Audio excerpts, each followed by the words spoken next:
mène à la haine. Parce que tout homme veut être connu, reconnu. Tout homme veut exister. Et autrui est celui qui me dérange. Et il me nie parfois. Autrui peut vouloir être supérieur à moi. C'est pourquoi la haine peut engendrer la mort. Prenons pour exemple la peur de l'étranger, au sens large du terme. Nous pouvons alors parler de xénophobie.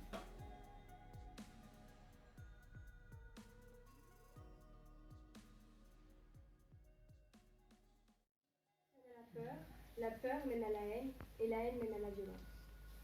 Cette phrase a été prononcée il y a 800 ans par le philosophe Averroès. En 800 ans, on pourrait se dire que les choses ont changé, évolué. Du moins, c'est ce que le progrès constant nous laisse espérer. Mais quand je regarde autour de moi, dans la rue, les réseaux sociaux, les médias, la peur aussi est une constante dans l'évolution de l'être.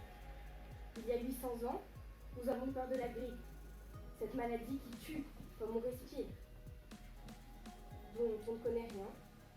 Alors, la question que je me pose, c'est de savoir pourquoi nous restons encore ce sentiment de peur, alors que toute la connaissance nous est offerte sans effort.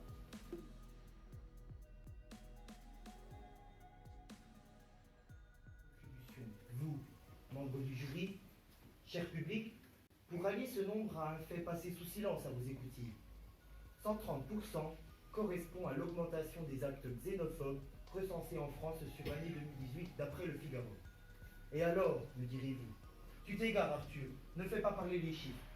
Eh bien sachez, cher auditoire, que nous vivons là une banalisation des haines ordinaires. L'ignorance mène à la peur mène à la haine, et la haine mène à la violence.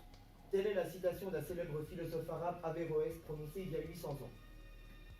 Intéressons-nous à cette citation construit-elle une équation où l'ignorance, additionnée à la peur, nous donnerait donc la haine, que la haine, additionnée à la peur, nous donnerait donc irrémédiablement la violence. Intéressons-nous à cette équation qu'il serait bon de résoudre afin d'en trouver les inconnus. Partir du principe que l'homme sait tout est impossible. Nous avons tous en nous une part d'ignorance. Celle-ci peut se cacher dans les tréfonds de notre inconscience. On parle alors de pensée. Mais n'allons pas trop vite en besoin. Que sont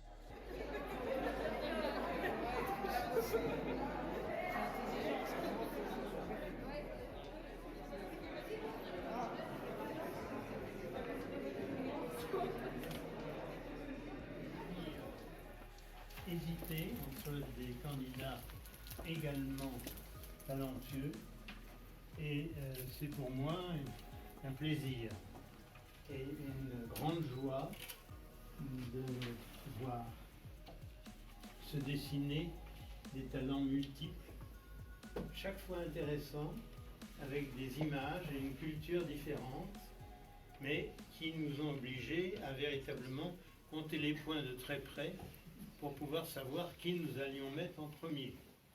Alors, nous avons mis en premier Arthur.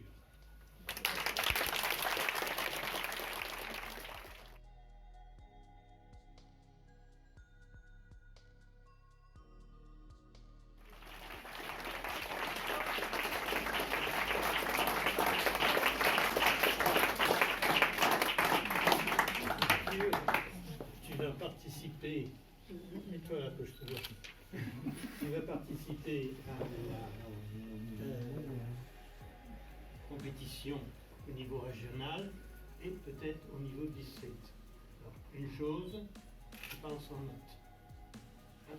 Il faut maintenant totalement oublier tes notes pour la compétition régionale et le cas échéant, la compétition de district. Tu penseras également à faire un petit peu moins de gestes. Un geste doit souligner une fois une phrase, mais pas dans tous les sens. Trop de gestes. Si tu veux intéresser ton auditoire et l'obliger à t'écouter, tu as deux possibilités. Ou bien tu forces ta voix en essayant qu'on t'écoute, ou bien au contraire, tu diminues la voix pour obliger les gens à tendre l'oreille et à t'écouter. C'est pas la peine d'agiter les bras dans tous les sens. Deuxième, Alice.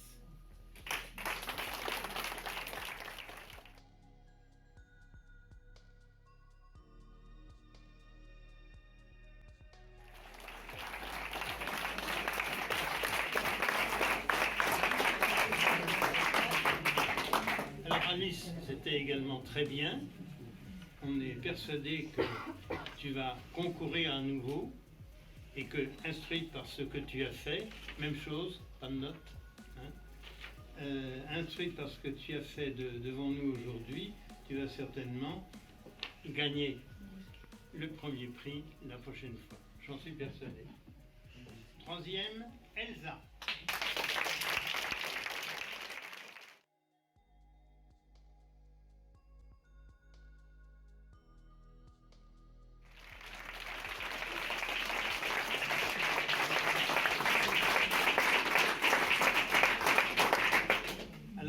Tu as parlé sans notes, ce qui est intéressant et ce qui est tout à fait souhaitable.